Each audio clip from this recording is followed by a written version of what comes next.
Friends, I spent the past few weeks working on this JS-2 from Berlin 1945. A lot of effort went into adding those rough steel textures that were oh so common on these tanks. Then I painted and post-shaded the model, trying to give the surface some richness and variation while also adding the invasion markings on the turret. The next stage was about painting every detail, every piece of stowage, and the figures using acrylic paints. Basically, everything that I usually paint with acrylics would make the model ready for enamel and oil paint weathering. My notes for this episode say: apply a pin wash, add rust effects, make some mud on the lower hull, add dust and grime on the upper surfaces, finish the model, and make the worst, least funny, most cringe-inducing joke I can think of.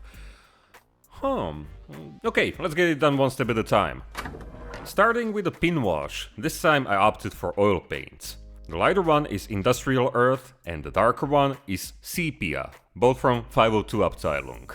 I had to leave them to sit on the cardboard pallet for roughly 2 or 3 hours before I could start painting. That's because they contain slightly more linseed oil than needed for our purposes, and it would slow down their drying time and most definitely cause them to dry into a glossy finish. Working with oil paints, once they're properly drained, is the same as working with enamel washes. They have advantages, but also disadvantages. So let's start with the bad news. Well, there might be a case that you're not familiar with washes, especially their ideal consistency. In this case, I'd always recommend getting a few bottles of enamels because they come pre-mixed and you can use them directly from the bottle. Enamels work perfectly, but they can also give you an idea about the consistency of a pin wash.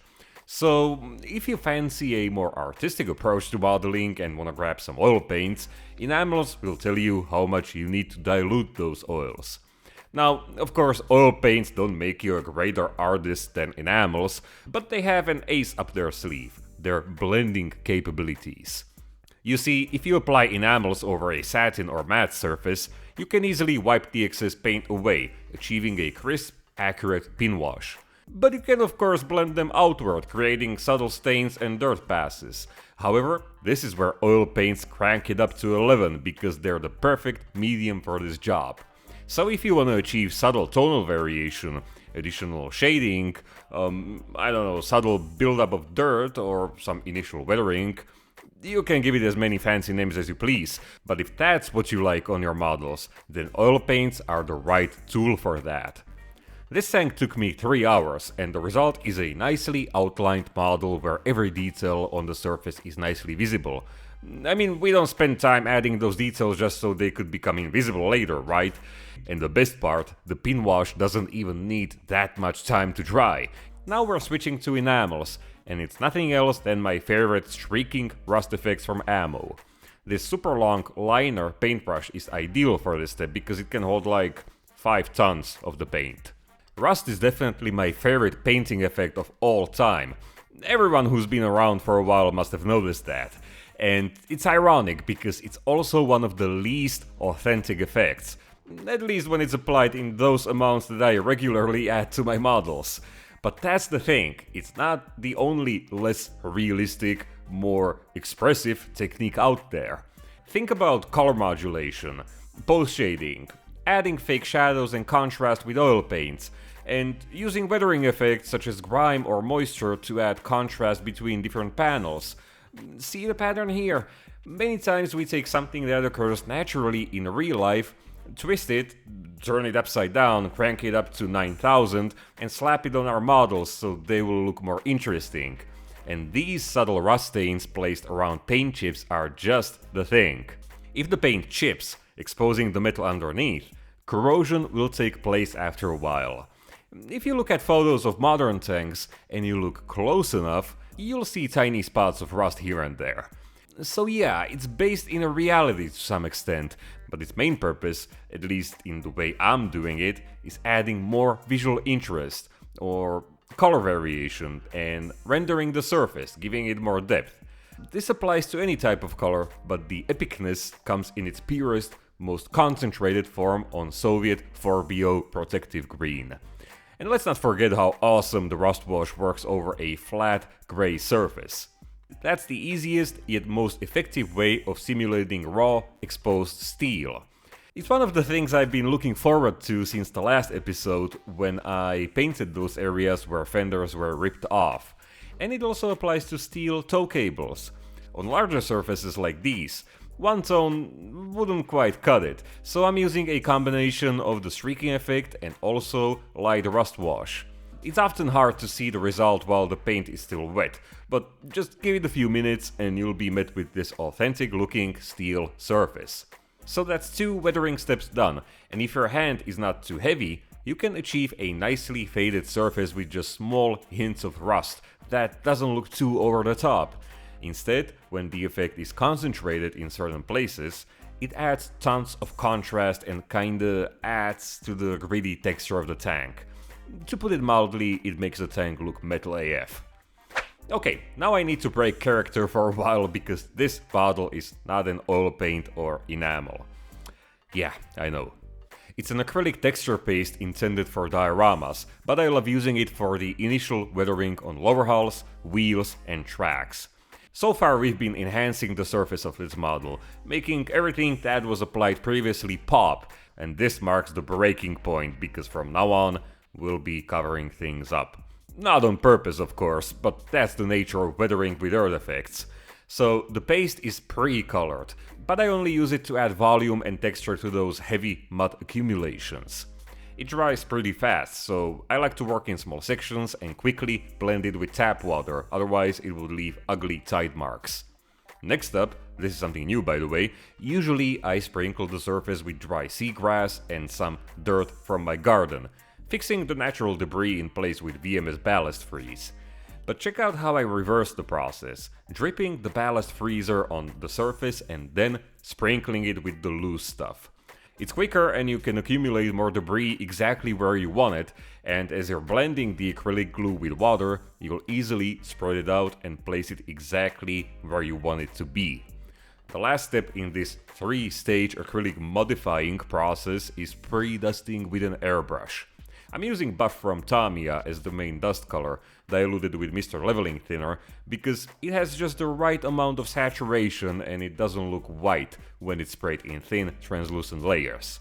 The pre-dusting unifies the dirt, adds smooth color transitions between the clean and muddy parts, and most importantly, creates a foundation for enamel effects.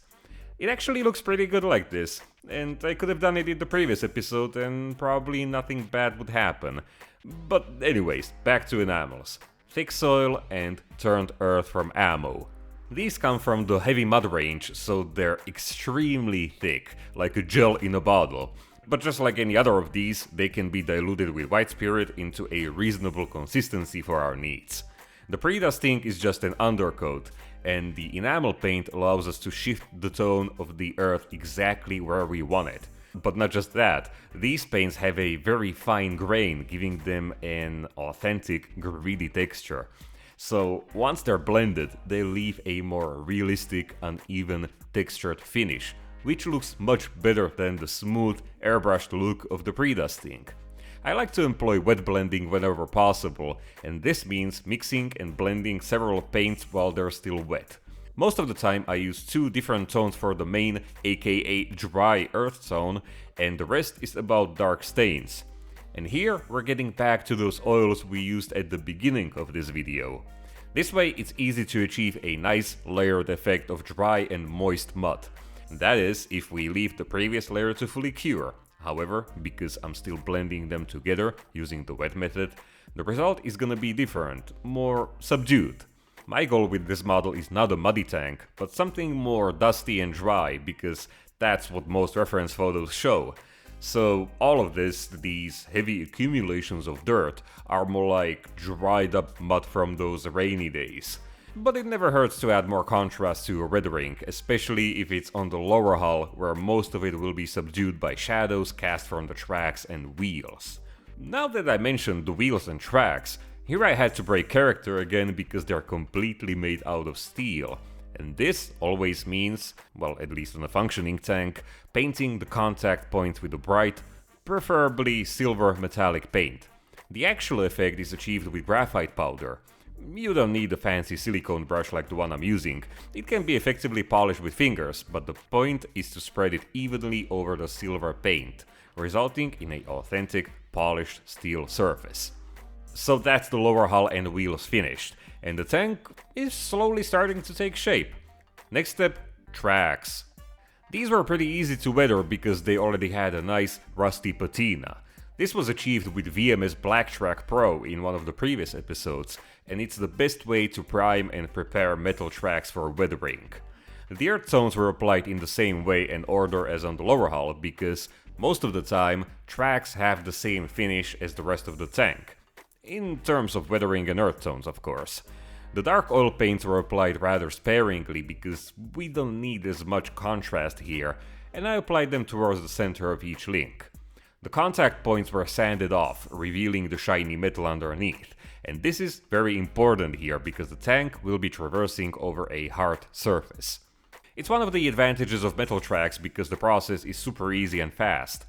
Their inner side gets polished by wheels, and this actually leads to a slightly different finish. The metal often looks darker than on the outside surfaces, and graphite is ideal for this. Finishing touches were carried out once the tracks were placed on the model.